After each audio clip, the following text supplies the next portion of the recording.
Hello guys. चलिए आज बात करते हैं ज्योमेट्री पे। हमने न्यूमेरिकल एनालिसिस का एक लेक्चर आपको कल दिया था। आई थिंक आप लोगों ने उसको देख लिया था। कुछ स्टूडेंट कह रहे थे कि ज्योमेट्री पे जो है उनको थोड़ा सा कमांड कम है, तो आइए ज्योमेट्री पे हम थोड़ा सा एक दो टॉपिक ज्योमेट्री का बता देते हैं। यहाँ पे हम क्या बताएंगे, सबसे पहले most general equation of second degree, जो कि बहुत ही इंपॉर्टेंट है, क्योंकि ये अगर आप नहीं जान पाओगे तो आप स्फेयर के विषय में कुछ नहीं जान सकते, सिलेंडर के विषय में कुछ नहीं जान सकते, कोन के विषय में कुछ नहीं जान सकते, हाइपरबोला के विषय में कुछ नहीं जान सकते। ठीक है, तो ये बेस है उन सब का, तो ये जानना बहुत ज़रूरी है। किसी भी सरफेस, अगर आप कोई भी सरफेस दिया हुआ है तो उसको आप ट्रांसफार्म कैसे कर सकते हैं। ठीक है, टेंजेंट का इक्वेशन कोई भी सरफेस आपको दिया है तो कैसे निकाल सकते हैं किसी पॉइंट पे। ठीक है, सेकेंड डिग्री की। तो इन्हीं सब टॉपिक्स पे हम आज आपको बताने वाले हैं। चलिए बिना देर किए हुए स्टार्ट करते हैं। अब यहाँ पे देखिए हमने क्या लिखा हुआ है, the most general equation of second degree x y z. यहाँ पे वेरिएबल कौन कौन से हैं, एक्स वाई जेड में most general equation of second degree क्या होती है, a x square plus B y square plus C z square plus 2 f y z plus 2 g z x plus 2 h x y plus 2 u x plus 2 b y plus 2 w z। ये चीज़ तो आपने देख लिया, ये क्या है, most general equation of second degree. इसमें सबसे इम्पॉर्टेंट ये है कि ये आपको याद रखना ज़रूरी है। यहाँ पे जो ये टर्म्स लिखा हुआ है ये स्क्वायर टर्म है। एक मिनट में इसको थोड़ा सा अच्छे से, this is the square term. ठीक है, इसके साइड में ये जो टर्म्स लिखा हुआ है ये प्रोडक्ट टर्म है, और उसके बाद जो है ये जो लिखा है this is a linear terms. क्यों लीनियर टर्म्स है, क्योंकि यहाँ पे देखिए x की पावर 1 है, यहाँ पे भी y की पावर 1 है, यहाँ पे भी z की पावर 1 है, कोई भी x y z का मल्टीप्लाई नहीं है, इसका मतलब ये लीनियर टर्म है। यहाँ पे y और x का y और z का प्रोडक्ट है, यहाँ पे z और x का प्रोडक्ट है, यहाँ पे x और y का प्रोडक्ट है, that means this is a product terms. And here x square है, y स्क्वायर है, z स्क्वायर है, इसका मतलब this is a square terms, right. और जो आपका d बचता है this is called constant terms. इन चार चीज़ों से मिलके आपके सेकेंड डिग्री के इक्वेशन का फॉर्मेशन होता है। कौन कौन सी, स्क्वायर टर्म्स, प्रोडक्ट टर्म्स और लीनियर टर्म्स और कांस्टेंट टर्म्स। इसको सबसे इंपॉर्टेंट है आपको याद रखना, ये जो कोफिशिएंट सामने लिखा हुआ है A B C F G H U V W, ये बहुत ज़रूरी है। इसको याद करने के लिए आपको एक मैट्रिक्स फॉर्म करना पड़ेगा। सबसे पहले आप यहाँ पे हमने कर दिया है, आपको ए बी सी जो एक्स स्क्वायर का कोफिशिएंट है, वाई स्क्वायर का कोफिशिएंट है, जेड स्क्वायर का कोफिशिएंट है, उसको आप ऐसे लिख लोगे डायगनल में, राइट। फिर क्या करना है आपको, यहाँ पे देखिए ये आपका जो है ये f जो है किसका कोफिशिएंट है, यहाँ पे आप देख लीजिए वाई जेड का, राइट। तो एफ वाई जेड का कोफिशिएंट और जेड एक्स का कोफिशिएंट क्या है जी, और एक्स वाई का कोफिशिएंट एच, राइट। तो इसके लिए आपको क्या करना पड़ेगा, सबसे पहले आप एक्स वाई का कोफिशिएंट लिख दो एच, फिर जेड एक्स का जी, फिर वाई जेड का एफ। ये आपको कम्प्लीटली मैट्रिक्स याद होनी चाहिए। ये अगर आप याद नहीं करोगे तो प्रॉब्लम हो जाएगी, क्योंकि जब इसके आप क्या करोगे ट्रांसफॉर्मेशन टेक्निक लगाओगे तो ये आपको याद होना बहुत ज़रूरी है। तो आप सबसे पहले स्क्वायर वाले में कोई प्रॉब्लम ही नहीं होने वाली है, आप सीधे डायगोनल में रख दोगे। बचा क्या, प्रोडक्ट वाला टर्म्स, ये यू वी वाले में भी प्रॉब्लम नहीं होगी, लीनियर टर्म में भी प्रॉब्लम नहीं होगी। क्यों, क्योंकि लीनियर टर्म को आप स्टार्टिंग से लिख दो, यू वी डब्ल्यू लिख दो लास्ट टर्म में, और नीचे से भी लिख दो यू वी डब्ल्यू, और जो बचा एक जगह एक प्लेस वहाँ पे आप कॉन्स्टेंट टर्म्स को लिख दो। अब आपका एच जी एफ का मामला फंसता है, तो आप सबसे पहले क्या, यहाँ पे आप इसको इस तरह से याद करिए कि 2 f y z, यानी f क्या है वाई जेड के साथ, और जेड एक्स के साथ क्या है जी, और एक्स वाई के साथ एच। सबसे पहले एक्स वाई का कोफिशिएंट लिख दीजिए, कोफिशिएंट का हाफ लिखना है आपको, याद रखना। जो यहाँ पे 2h कोफिशिएंट है तो उसका हाफ, फिर जी लिखना है, यानी एक्स वाई का सबसे पहले आपने लिखा, फिर क्या लिखेंगे जेड एक्स का, फिर वाई जेड का, राइट। तो H G F, H G F आप याद रखिए इसको, राइट। तो उसके बाद अब जो है कोई भी सरफेस आपको दिया हुआ है सेकंड डिग्री का, तो उसका इक्वेशन क्या होता है, S is equal to f of x comma y z, f of x comma y comma z equal to zero. ये f of x comma y है, ये क्या होता है, जीरो होता है। ये इक्वेशन है, इसी को हमने ये राइट साइड ना लिख करके डायरेक्टली सिर्फ इतना को जीरो के इक्वल कर दिया, कर सकते हैं। This is equation. कोई भी पॉइंट आपको दिया रहा है, ट्रांसफॉर्मेशन टेक्निक क्या होती है, ये बहुत इंपॉर्टेंट है, क्योंकि अगर आप ट्रांसफॉर्मेशन टेक्निक नहीं जान पाएंगे तो आप किसी भी सरफेस का टेंजेंट नहीं निकाल सकते। ठीक है, तो ट्रांसफॉर्मेशन टेक्निक में क्या करना है आपको, बहुत अच्छे से हम यहाँ पे आपको समझा देते हैं, कोई भी प्रॉब्लम नहीं होने वाली है आपको। सबसे पहले देखिए हमने कितने टर्म्स यहाँ पे बताए, मोस्ट जनरल इक्वेशन में 4 टर्म्स बताए, एक स्क्वायर टर्म, दूसरा प्रोडक्ट टर्म, तीसरा लीनियर टर्म और चौथा कॉन्स्टेंट टर्म। स्क्वायर टर्म में क्या करना है कि एक्स स्क्वायर लिखा है ना गाइस, तो इसको आपको कैसे लिखना है, एक्स इंटू एक्स, ठीक है। और वाई स्क्वायर को आपको कैसे लिखना है, वाई इंटू वाई, और जेड स्क्वायर को कैसे लिखना है, जेड इंटू जेड। अब देखिए आपको किस पॉइंट्स पे, कोई पॉइंट्स आपको दिया रहेगा जिस पे आपसे क्या पूछेगा, वो ट्रांसफॉर्मेशन आपसे पूछेगा, तो वो कोई एक पॉइंट आपको दिया रहेगा, राइट। तो यहाँ पे आप मान लीजिए अल्फा बीटा गामा कोई पॉइंट से दिया हुआ है, हमने लिया है। तो पहला जो आपको एक्स लिखा हुआ है इसको आप डिलीट करके एक्स स्क्वायर को एक्स इंटू एक्स लिख सकते हैं।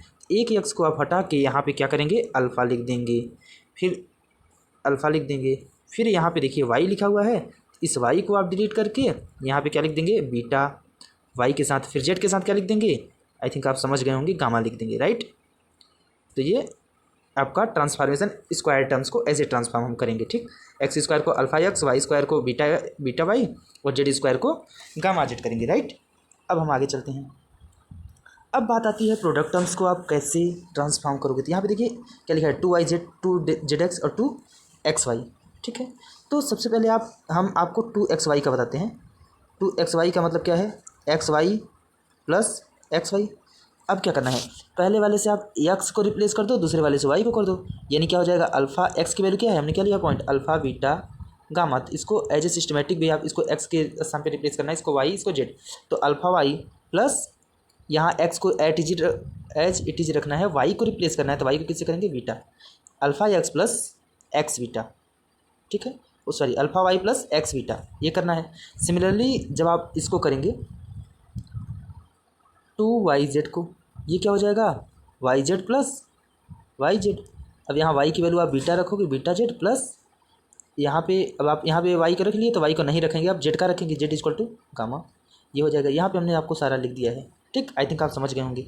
अब हम बात करते हैं लीनियर टर्म्स को कैसे रिप्लेस करना है। तो लीनियर टर्म्स को क्या है, लीनियर टर्म्स में क्या है, 2x है तो इसको आप ऐसे लिख सकते हो, x प्लस एक्स, और एक x को आपको किससे रिप्लेस करना है, alpha plus x. Similarly 2y को क्या करोगे, y प्लस वाई कर दोगे, यानी बीटा प्लस वाई हो जाएगा। उसी तरह से 2z को आप किससे रिप्लेस करोगे, z प्लस जेड हो जाएगा ये, और z की जगह पे आप गामा प्लस जेड कर दोगे, राइट। आई थिंक आप समझ गए होंगे क्या है ट्रांसफॉर्मेशन टेक्निक। एक एग्जांपल हम यहाँ पे आपको लेके के समझाते हैं तो आपको अच्छे से क्लियर हो जाएगा। देखिए हमने यहाँ पे एक सरफेस लिखा हुआ है जिसका इक्वेशन क्या है कि x square plus y square plus z square minus 1 equal to 0 at point 1 2 3। सबसे पहले आपको यहाँ पे कौन कौन से टर्म दिए हुए हैं, सिर्फ स्क्वायर टर्म्स दिया हुआ है। तो स्क्वायर टर्म्स को एक्स स्क्वायर को आप कैसे लिखोगे, अल्फ़ा की वैल्यू यहाँ क्या है 1 इंटू एक्स प्लस यहाँ पे हमने लिख दिया 1 इंटू एक्स, प्लस बीटा की जगह पे क्या लिखोगे, बीटा की वैल्यू कितनी है 2 इंटू वाई, तो 2 इंटू वाई हो जाएगा, प्लस जेड स्क्वायर की जगह पे क्या लिखोगे, जेड इंटू जेड, तो जेड की वैल्यू क्या दिया हुआ है 3, तो 3 इंटू जेड हो जाएगा। और फिर कांस्टेंट टर्म को एज इट इज आप छोड़ दोगे। This is A equation of transform of surface of second degree, ठीक। ये मैट्रिक्स आपको अच्छे से याद रखना है, आप चाहे जो भी कर लो इस मैट्रिक्स को ना भूलना। और ये एच जी एफ किसका कोफिशिएंट है, इन तीनों को जरूर याद रखना। एच आपका किसका है, एक्स वाई का कोफिशिएंट है, एच ही नहीं 2h कोफिशिएंट होता है, राइट। और जी किसका है, जेड एक्स का, और एच किसका है, वाई जेड का, राइट, ठीक। तो उसके बाद अब आपको क्या करना है कि यहाँ पे हम कुछ स्टैंडर्ड इक्वेशन आपको बता दे रहे हैं किसका क्या होता है। देखिए सरफेस ऑफ सेकंड डिग्री के कुछ नामी गिरामी वर्ड हैं, जैसे स्फेयर का इक्वेशन क्या होता है, x square plus y square plus z square plus 2ux plus 2by plus 2wz plus D equal to 0। देखिए सरफेस ऑफ सेकंड डिग्री में क्या है कि स्क्वायर टर्म्स तो यहाँ पे हैं, बट वहाँ पे जो alpha x square a x square था ना, plus B y square plus सी जेड स्क्वायर ना, plus 2f2 plus 2g z x plus 2h(xy) plus u plus 2v plus 2w(z), इस तरह से था। तो आपको क्या करना है कि ये सरफेस ऑफ सेकंड डिग्री में कोफिशिएंट जो है स्क्वायर टर्म्स के, वो सारे क्या हो जाएंगे 1 हो जाएंगे स्फेयर का इक्वेशन में, और जो प्रोडक्ट टर्म है वो क्या हो जाता है 0 हो जाता है। बचा क्या, लीनियर टर्म, यानी स्क्वायर टर्म्स है और कौन सा टर्म है, लीनियर टर्म और कांस्टेंट टर्म, लेकिन कोफिशिएंट क्या है स्क्वायर टर्म्स के, वो क्या हो गए हैं, सब इक्वल हो गए हैं, ठीक है। ये कोनिक का इक्वेशन होता है। यहाँ पे क्या है कि आपका लीनियर टर्म्स क्या होता है 0 हो जाता है, यानी ax square plus B y square plus C z square plus 2f(y)z plus 2g z x plus 2h(xy) equal to 0। अब आपको हम बताते हैं सेंट्रल कोनिक का इक्वेशन क्या होता है। यहाँ पे क्या है कि आपका प्रोडक्ट टर्म और लीनियर टर्म्स वो दोनों 0 हैं, तो ये आपका सेंट्रल कोनिक का इक्वेशन हो जाएगा।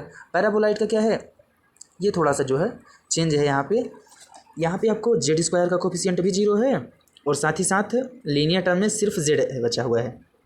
ठीक है, x square plus B y square equal to 2z, this is equation of paraboloid, right. उसके बाद देखिए यहाँ पे ये हमने क्या लिखा है, equation of surface of second degree का यही इक्वेशन है, हमने आपको बता दिया है। अब यहाँ पे देखिए आपको होमोजीनियस अगर इक्वेशन कोई पूछ लिया कि होमोजीनियस क्या होता है, होमोजीनियस का मतलब कि जब आप एफ ऑफ लेमडा एक्स रखो तो क्या हो जाए, लेमडा बाहर आ जाए, आपका F x as it is बच जाए। तो जो स्क्वायर टर्म्स हैं वहाँ से तो लेमडा निकल ही जाएगा, स्क्वायर आ जाएगा। यहाँ प्रोडक्ट वाले में यहाँ पे भी लेमडा यहाँ पे रखोगे, यहाँ पे भी रखोगे तो यहाँ से एक लेमडा निकलेगा, लेमडा स्क्वायर, यहाँ से भी लेमडा स्क्वायर, यहाँ से भी लेमडा स्क्वायर, सिर्फ यहाँ से लेमडा निकलेगा, स्क्वायर नहीं निकलेगा। इसका मतलब दिस इज अ होमोजीनियस। ठीक है, तो ये क्या है, होमोजीनियस टर्म्स, यहाँ तक होमोजीनियस फंक्शन हो गया है। तो अगर हम इसको सरफेस ऑफ सेकंड डिग्री को लिखना चाहें तो homogeneous plus 2u x plus 2b y plus 2wz plus D is equal to 0। ठीक है, उसके बाद intersection of line and surface का क्या मतलब है कि कोई भी अगर आपको लाइन दी हुई है और एक सरफेस दिया हुआ है तो कैसे उसका इंटरसेक्टिंग पॉइंट निकालोगे, राइट। तो ये सरफेस का इक्वेशन तो आपको पता है, हमने अभी बता दिया है, इसको आप याद रखिएगा। और लाइन का इक्वेशन क्या होता है, एक्स माइनस अल्फ़ा बटे l plus y minus beta बटे m plus z minus gamma बटे एन इज इक्वल टू क्या होता है, आर होता है, राइट। अब यहाँ से आप एक्स वाई जेड की वैल्यू निकाल लो और उस वैल्यू को क्या करना है, इस इक्वेशन में पुट कर देना है एक्स वाई जेड की, तो आपको क्या मिल जाएगा, इंटरसेक्टिंग पॉइंट वो सिर्फ आर में आपका आएगा। और जब आर में आ जाएगा तो यहाँ से आप आर की वैल्यू जब निकाल लोगे तो यहाँ पे आप पुट करोगे तो एक्स वाई जेड की वैल्यू आपको मिल जाएगी। आइए एक एग्जाम्पल से हम समझते हैं।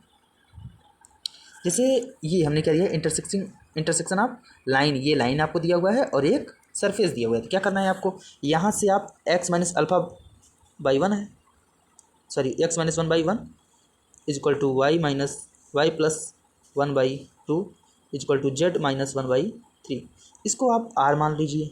ठीक है, एक्स इज इक्वल टू यहाँ से क्या आ जाएगा 1 plus R, y is equal to क्या आ जाएगा जब आप इसको सॉल्व करोगे। ठीक है, तो एक्स इज इक्वल टू यहाँ से आर का मल्टीप्लाई हो जाएगा तो ये जब आर हो जाएगा और यहाँ ये आ जाएगा तो 1 प्लस आर हो जाएगा, यहाँ से क्या होगा -1 प्लस 2r, और similarly z is equal to क्या आ जाएगा 1 प्लस 3r, राइट। अब ये वैल्यू एक्स की जगह पे यहाँ पे रखोगे आप, ये वैल्यू यहाँ पे रखोगे वाई पे और ये जेड पे रखोगे, तीनों पे रखोगे तो क्या आपको मिल जाएगा, यहाँ पे देखिए हमने सीधे सीधे ये सॉल्व करने के बाद ये मेरा पॉइंट आया एक्स वाई जेड का, इसमें पुट कर दिया। अब यहाँ से आर की वैल्यू 0 और -2 आ गई, तो इंटरसेक्टिंग पॉइंट कितने मिल गए, 2 मिल गए। एक लाइन और एक स्फीयर से हमने क्या किया, इंटरसेक्टिंग पॉइंट निकाला तो 2 पॉइंट्स आपको मिल गए। जैसे ये स्फीयर है तो जब आप एक लाइन से इंटरसेक्ट करोगे तो 2 पॉइंट्स पे इंटरसेक्ट कर रहा है ना, ये दोनों पॉइंट्स आपको मिल गए, किस किस पॉइंट्स पे इंटरसेक्ट कर रहा है। इस तरह के क्वेश्चन बहुत ज़्यादा पूछे जाते हैं ज्योमेट्री में, नॉर्मली इसी तरह से क्वेश्चन पूछे जाते हैं। आप इसको जितना अच्छे से हो सके उतना अच्छे से तैयार कर लीजिए।